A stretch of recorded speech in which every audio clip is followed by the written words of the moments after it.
சென்னையில் கொட்டி தீர்த்த கனமழையால் ஏராளமான கார்கள் பழுதாகி பணிமனைகளுக்கு கொண்டு செல்லப்பட்டு வருகின்றன. சென்னையில் பெய்த வரலாறு காணாத மழையால் பல சாலைகள் சிற்றாறுகளாக மாறியிருந்தன. இதனால் சாலைகளில் ஆங்காங்கே கார்கள் பழுதாகி நின்றன. குறிப்பாக வேளச்சேரி வட சென்னையில் வீட்டு வளாகங்களில் சூழ்ந்த வெள்ளத்தால் அங்கு நிறுத்தி வைக்கப்பட்டிருந்த கார்களும் மூழ்கின.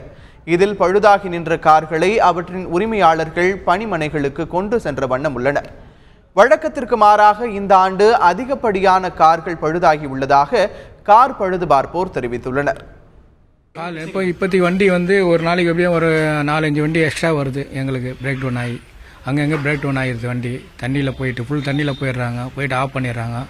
ஆஃப் பண்ண உடனே தைலண்ட் ஃபுல்லாக தண்ணி ஏறுது. இன்ஜின் உள்ளலாம் தண்ணி ஏறுது. சின்ன சின்ன ஒர்க்காக இருந்தாலும் வெளியே எடுத்து பண்ணுவோம். பெரிய மேஜர் ஒர்க்கெல்லாம் இன்ஜின் பிரிக்கிற வேலையாக வந்துடும். அதே நேரத்தில் தங்கள் கார் பழுதடைந்ததால் தாங்கள் பெரும் சிரமத்திற்கு உள்ளாகி உள்ளதாக கார் உரிமையாளர்களும் வேதனை தெரிவிக்கின்றனர். வண்டி இந்த மாதிரி ட்ரபிள் பண்ணதுனால கேரேஜுக்கு ஃபோன் பண்ணாங்க. அவர் இங்கே அட்டென்ட் பண்ணாங்க. வந்த பிறகு தெரிஞ்சது இன்ஜினுக்குள்ளே தண்ணி போயிருக்கிறதுக்காக இன்ஜின் கம்ப்ளீட்டாக வேலை செய்யணும், அதிகமாக செலவாகன்ட்டு இது பண்ணுறாங்க. குறைஞ்சது ஒரு 30,000 to 35,000 ரூபாய் செலவாகன்ட்டு எதிர்பார்க்குறாங்க. நான் ப்ராட்வே ரோட்டில் இருக்கிறேன், ப்ராட்வே தேட்டர்கிட்ட. அங்கே தண்ணி இடுப்பளவு தண்ணி அந்த ஏரியாலாம். வண்டி 2-3 நாளைக்கு முந்தைய அந்த மழை அதிகமாக இருந்ததுனால வண்டி இந்த மாதிரி ஆஃப் ஆயிடுச்சு.